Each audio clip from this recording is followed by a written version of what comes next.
नमस्कार, मी डरंगे सर. आज आपण टेन्स म्हणजे काळ, काळाचा आज आपण दुसरा भाग पाहतोय. पाठीमागच्या लेक्चरला आपण काळाचा पहिला भाग पाहिला. आज आपण काळाचा दुसरा भाग पाहतोय.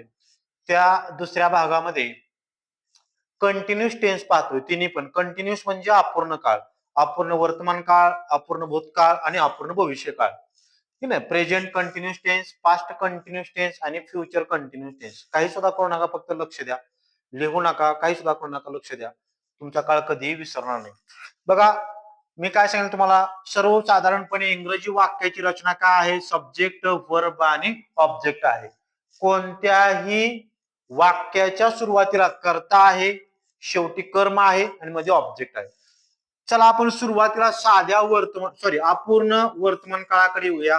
प्रेझेंट कंटिन्यूस टेन्स कडे येऊया. प्रेझेंट कंटिन्यूस टेन्स बघा, ह्या आपल्या इंग्रजीच्या वाक्याच्या रचनेनुसार सुरुवातीला काय असणार आहे? सब्जेक्ट असणार आहे, बरोबर आहे. सुरुवातीला कर्ता असणार आहे, शेवटी काय असणार आहे? ऑब्जेक्ट असणार आहे, म्हणजेच कर्म असणार आहे. बघा काय केलं, इंग्रजी वाक्याची रचना कर्ता, क्रियापद, कर्म आहे. म्हणून आपण अपूर्ण वर्तमान काळामध्ये सुरुवातीला काय घेतला? सब्जेक्ट घेतला, मराठीमध्ये कर्ता. शेवटी काय घेतला आपण? ऑब्जेक्ट घेतलं, म्हणजे आपण काय म्हणतो? कर्म म्हणतो. आता मध्ये काय करणार आहे आपण? क्रियापद घेणार आहे. बघा, एक गोष्ट नेहमी लक्षात ठेवा, कोणताही अपूर्ण काळ असू द्या, कोणताही अपूर्ण काळ असू द्या, अपूर्ण काळामध्ये नेहमी क्रियापदाला आयएनजी प्रत्यय असतो. काय सांगितलं? कोणताही अपूर्ण काळ असू द्या, अपूर्ण वर्तमान काळ, अपूर्ण भूतकाळ, अपूर्ण भविष्य काळ, कोणताही अपूर्ण काळ असू द्या, तिन्ही अपूर्ण काळामध्ये क्रियापदाचे जे रूप आहे ते काय असतं? आयएनजी असतं. परंतु आयएनजी हा प्रत्येक क्रियापदाच्या मूळ रूपाला असतो. उदाहरणार्थ, तुम्ही जर क्रियापदाचं रूप आहे प्ले, तर ह्या प्ले या क्रियापदाच्या मूळ रूपाला आपण आयएनजी प्रत्यय लावतो. आता रोट हे क्रियापदाचं दुसरं रूप आहे, या रोटला आयएनजी प्रत्यय लावता येणार नाही. काय सांगितलं? कळलं का? काय सांगितलं? बघा, काय पाहतोय आज आपण? कंटिन्यूस टेन्स, बरोबर आहे का? सुरुवातीला कोणता पाहिला? Present continuous tense. इंग्रजी वाक्याच्या रचनेनुसार सुरुवातीला कर्ता, त्यानंतर क्रियापद आणि कर्म आहे. सुरुवातीला सूत्रामध्ये आपण काय घेतला? कर्ता घेतला. शेवटी काय असणार आहे? कर्म. फक्त कर्ता, क्रियापद, कर्म एवढी रचना लक्षात ठेवा. अपूर्ण काळ आहे, कोणताही अपूर्ण काळ असला की अपूर्ण काळामध्ये क्रियापदाला आयएनजी प्रत्यय असतो, म्हणून मी आयएनजी प्रत्यय घेतला. दुसरा महत्वाचा मुद्दा, जे अपूर्ण काळ आहेत त्या अपूर्ण काळामध्ये मी टू बी ची रूप पाठीमागे तुम्हाला सांगितलेली आहेत. टू बी ची रूप कोणकोणते आहेत? Am, is, are. Am, is, are हे आहेत वर्तमान काळातली, आणि दुसरी आहेत वॉज आणि विअर. वॉज आणि विअर काय आहेत? भूतकाळातले आहेत. कोणत्याही अपूर्ण काळामध्ये क्रियापदाला आयएनजी प्रत्यय असतो, आणि कोणत्याही अपूर्ण काळामध्ये टू बी ची रूप सहाय्यकारी क्रियापदच काम करतात. आता आपण पाहतोय अपूर्ण वर्तमान काळ, अपूर्ण वर्तमान काळ पाहतोय. टू बी ची वर्तमान काळातली रूप कोणते आहेत? Am, is, are. मग इथं सूत्रामध्ये काय येईल? एम, इज आणि आर पैकी आपल्याला काय करायचं आहे? एक घ्यायचं आहे. अशा प्रकारे अपूर्ण वर्तमान काळाचे सूत्र तयार झालं. काय? सुरुवातीला कर्ता, एम, इज, आर पैकी एक घ्या, क्रियापदाला आयएनजी प्रत्यय घ्या आणि कर्म घ्या. काय अवघड आहे का? किती सोपं आहे बघा. लक्षात राहिलं का? बघा, मग त्यानुसार आपण सुरुवातीला कर्ता म्हणून आपण सर्वनामापैकी कर्ता काय घेतला? आय. आय नंतर नेहमी काय घेतो आपण? एम. I am. त्यानंतर बघा, कर्ता म्हणून आय घेतलं, एम, इज, आर पैकी काय केलं? एम घेतलं. क्रियापदाला आयएनजी प्रत्यय, राईट हे क्रियापद आहे, राईट या क्रियापदाला आयएनजी प्रत्यय लावला.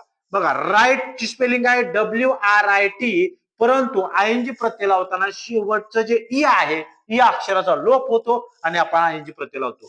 आय एम रायटिंग, आणि आपण कर्म म्हणून काय घेतलं? A letter. वाक्याचा अर्थ झाला क्रिया अपूर्ण आहे, म्हणजेच मी पत्र लिहित आहे. कळलं का? दुसरं वाक्य, दुसरा कर्ता आपण काय घेतला? 8 सर्वनामापैकी ही हा कर्ता घेतला. आता ही नंतर आपण इज वापरतो. मी पाठीमागच्या व्हिडिओमध्ये तुम्हाला पाठीमागं सांगितलंय कोणत्या सहाय्यकारी क्रियापदाच्या अगोदर कोणता कर्ता वापरायचा. इज एक वचनी आहे, ही एक वचनी आहे, ही नंतर इज वापरलं. त्यानंतर बघा, कर्ता म्हणून काय घेतलं? ही घेतलं. एम, इज, आर पैकी इज घेतलं. क्रियापदाला आयएनजी प्रत्यय म्हणून राईटला आयएनजी प्रत्यय रायटिंग, ऑब्जेक्ट म्हणून काय घेतलं? Letter. He is writing a letter, तो पत्र लिहित आहे. हा झाला आपण वर्तमान काळ. पुढे आहे you are writing a letter. You करता, एम इज आर पैकी यू नंतर आर घेतलं, दोन्ही यूला काय वापरायचं आहे, आरच वापरायचा आहे. हा अपवाद आहे. एक यू एक वचन आहे, दुसरं यू अनेक वचन आहे, परंतु दोन्ही यू नंतर आरच वापरायचं आहे. You R क्रियापदाला आयएनजी Pratyaya, writing a letter, त्याचा अर्थ झाला तू पत्र लिहित आहे किंवा तुम्ही पत्र लिहित आहात. जर राम हा करता घेतला, एक वचनी एखादं नाम घेतलं असं किंवा विशेष नाम घेतलं आपण राम, राम नंतर काय वापरायचं, इज वापरायचं. Ram is writing a letter, Ram पत्र लिहित आहे. They are writing a letter, ते पत्र लिहित आहेत. जर तुम्हाला आता तुम्ही जर प्रश्न विचारला, सर आम्हाला हे वाक्य नकारार्थी करायचे, सोपं आहे. जर नकारार्थी करायचे वाक्य तुम्हाला, तर काय करावं लागेल, सहाय्यकारी क्रियापदानंतर तुम्हाला नॉट वापरावं लागेल. Ram is not writing a letter, झालं नकारार्थी वाक्य. राम पत्र लिहित नाही. सर आम्हाला हे वाक्य यस नो टाईपचं करायचंय, सोपं आहे. जर वाक्य तुम्हाला यस नो टाईपचं करायचं आहे, तर तुम्ही फक्त काय करायचं, इज सुरुवातीला घ्यायचं. म्हणजे इज सुरुवातीला घेतलं, इज राम, बाकी सगळं आहे असं, is Ram writing a letter, मग राम पत्र लिहित आहे का, हे झालं प्रश्नार्थक वाक्य. कळलं का? अशा प्रकारे आज आपण हे काय केलेलं आहे, अपूर्ण वर्तमान काळ पाहिला. आता पुढचा काळ आहे अपूर्ण भूतकाळ. आता अपूर्ण भूतकाळाचं आपण सुरुवातीला सूत्र तयार करूया. अपूर्ण भूतकाळ सुरुवातीला कर्ता असणार आहे, शेवटी कर्म असणार आहे, म्हणून मी सुरुवातीला कर्ता लिहिला आणि शेवटी कर्म लिहिलं. मी काय सांगितलं तुम्हाला, मध्ये काय असतं, क्रियापद असते, परंतु अपूर्ण आहे, कंटिन्युअस आहे. कोणताही अपूर्ण काळ असला का क्रियापदाला काय असतो, आयएनजी प्रत्यय असतो. म्हणून मी सुरुवातीला कर्ता लिहिलं, शेवटी कर्म लिहिलं. अपूर्ण आहे, अपूर्ण आहे म्हणून क्रियापदाला आयएनजी प्रत्यय घेतला. मी दोन गोष्टी सांगितल्या होत्या, कोणत्या, एक अपूर्ण काळामध्ये क्रियापदाला आयएनजी प्रत्यय आहे, आणि दुसरा मुद्दा काय सांगितला होता, अपूर्ण काळामध्ये टू बीची रूप सहाय्यकारी क्रियापदाचे काम करतात. मला सांगा, टू बीची रूप एम इज आर आपण कोणाला देऊन टाकलेले, वर्तमान काळाला देऊन टाकले. आता एम इज आर निघून गेले, राहिला कोण आता, वॉज आणि वेअर. मग आपण काय करायचं, तर वॉज किंवा वेअरचा वापर अपूर्ण भूतकाळामध्ये केला जातो. सूत्र कसं तयार केलं कळलं का? सुरुवातीला कर्ता आहे, शेवटी कर्म आहे, इंग्रजी वाक्याची रचना, मध्ये काय आहे, क्रियापद आहे. अपूर्ण असल्यामुळे क्रियापदाला आयएनजी प्रत्यय घेतला, आणि अपूर्ण काळात टू बीची रूप सहाय्यकारी क्रियापदाचं काम करतात. एम इज आर वर्तमान काळाला दिली, राहिले काय, वॉज आणि वेअर आपण भूतकाळाला देऊन टाकलं. सूत्र कसं तयार झालं कळलं का? पुढे बघा, आता आपण सूत्रामध्ये कर्ता म्हणून आपण काय घेतलं, इथं आय घेतलं. वॉज युअर पैकी आय एक वचन आहे, काय आलं, वॉज. बघा, कर्ता म्हणून आय घेतलं, वॉज युअर पैकी आय एक वचने, वॉज आलं. क्रियापदाला आयएनजी प्रत्यय काय आलं, writing. I was writing a letter, अर्थ काय झाला, अपूर्ण भूतकाळ, म्हणजे भूतकाळामध्ये क्रिया अपूर्ण होती. मी पत्र लिहित होतो, भूतकाळामध्ये क्रिया अपूर्ण. पुढं कर्ता म्हणून आपण वी घेतला, वी हे अनेक वचने, वी नंतर काय वापरायचं, वेअर वापरायचं. हे तुम्हाला पाठीमागं सविस्तर सगळं मी पाठीमागच्या व्हिडिओमध्ये पाठीमागं तुम्हाला सांगितलंय. कोणत्या सर्वनामानंतर कोणत्या सहाय्यकारी क्रियापद वापरायचं, जर पाहिलं नसेल तर पाठीमागचा व्हिडिओ पहा. बघा, वी नंतर काय घेतलं, अनेक वचनी सहाय्यकारी क्रियापद वेअर घेतलं. We were writing a letter, राईटला आयएनजी प्रत्यय लावला, आम्ही पत्र लिहित होतो. पुढे आपण करता राम म्हणून घेतला, राम. वॉजवर पैकी राम हे एक वचन आहे, काय आलं, वॉज. मग राम वॉज रायटिंग, क्रियापदाला आयएनजी प्रत्यय घेतला, रायटिंग अ लेटर, राम पत्र लिहित होता. किंवा आपण करता जर अनेक वचन घेतला, बॉयज, अनेक वचने, बॉयज नंतर काय आलं, were. Boys were writing a letter, मुले पत्र लिहित होते. सर आम्हाला हे वाक्य नकारार्थी करायचंय, वाक्य नकारार्थी करायचं असेल तर आपल्याला सहाय्यकारी क्रियापदाची गरज आहे. इथं सहाय्यकारी क्रियापद आहे ते दिलेलं आहे. मग नकारार्थी वाक्य काय झालं, boys were not writing a letter, ते तुमचं वाक्य नकारार्थी तयार झालं. नकारार्थी वाक्य तयार करण्यासाठी आपल्याला सहाय्यकारी क्रियापदाची गरज आहे. तिथं सहाय्यकारी क्रियापद आहे. जर तुम्हाला यस नो टाईपचे वाक्य करायचे, यस नो टाईप आपण पाठीमागे पाहिला, ज्याचं उत्तर हो किंवा नाही असतं, यस नो टाईप करायचे, फक्त हे वेअर सुरुवातीला घ्या. मग आपण हे सुरुवातीला वेअर घेतलं, were boys writing a letter, were boys writing a letter, मुले पत्र लिहित होती का, हे झालं यस नो टाईपचं वाक्य. इन दिस वे, अशा प्रकारे आपण काय शिकलेलो आहे, अपूर्ण भूतकाळ. एकदम सोप्या पद्धतीने काय केलं, सुरुवातीला कर्ता असणार आहे, शेवटी कर्म असणार आहे. अपूर्ण काळ म्हणून क्रियापदाला आयएनजी प्रत्यय, आणि टू बीची रूप सहाय्यकारी क्रियापदाचं काम करतात अपूर्ण काळामध्ये.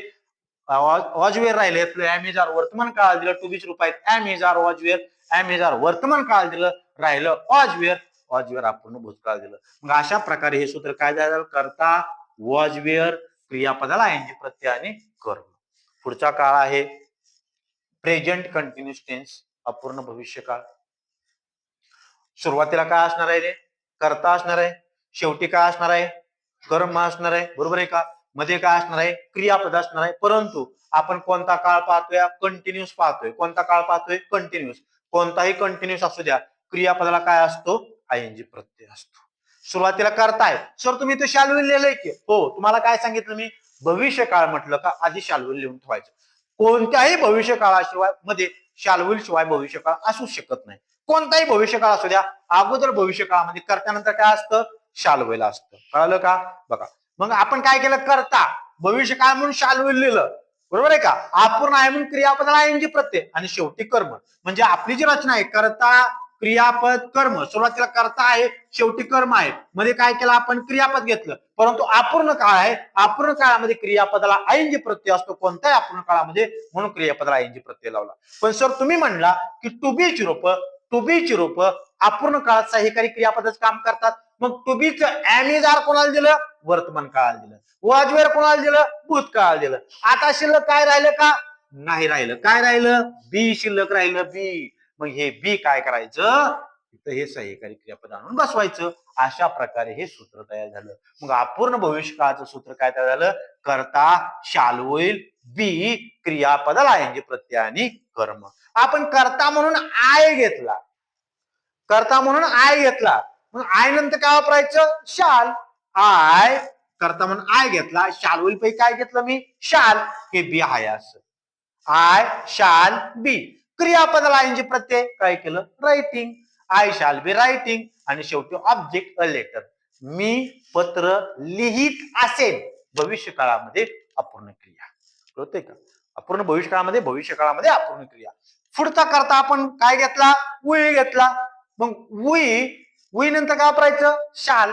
मग we shall be writing a letter. अर्थ काय झाला? आम्ही पत्र लिहित असेल.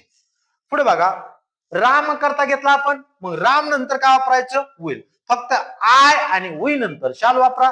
बाकी सगळीकडे वापरायचं विल वापरायचं. मग राम त्यानंतर विल घेतलं. बी आहे असं क्रियापदाला आयएनजी प्रत्यय आणि शेवटी काय आहे? ऑब्जेक्ट कर्म. सर याचं एस्नो टाईप करायचं म्हटलं तर याचं आपल्याला एस्नो टाईप करायचं म्हटलं तर फक्त हे विल वाक्याच्या सुरुवातीला घ्या. Will Ram be writing a letter. हे झालं आपलं यस नो टाईपचं वाक्य. तुम्हाला नकारार्थी करायचंय, शाल किंवा विल नंतर काय वापरायचं? नॉट वापरायचं. अशा प्रकारे आपण आज काय शिकलो? अपूर्ण काळाचा काय शिकलो? अपूर्ण काळाचा आपण सूत्र शिकलो आणि अपूर्ण काळामध्ये कशा प्रकारे सूत्र तयार करायचे हे अत्यंत सोप्या भाषेमध्ये शिकलो. म्हणजे अपूर्ण काळ आपण तिन्ही शिकलो. कोणकोणते? अपूर्ण वर्तमान काळ, अपूर्ण भूतकाळ, अपूर्ण भविष्यकाळ. दोन गोष्टी लक्षात ठेवायच्या अपूर्ण काळामध्ये. पहिली गोष्ट, अपूर्ण काळामध्ये क्रियापदाला आयएनजी प्रत्यय असतो. अपूर्ण काळामध्ये टू बी ची रूप सहाय्यकारी क्रियापदाचं काम करतात. बरोबर आहे की नाही? म्हणून अपूर्ण वर्तमान काळामध्ये काय दिलं? एमिजार. अपूर्ण भूतकाळामध्ये वॉज वेअर आणि अपूर्ण भविष्य काळामध्ये शाल विल बी. ठीक आहे. धन्यवाद. समजलं का?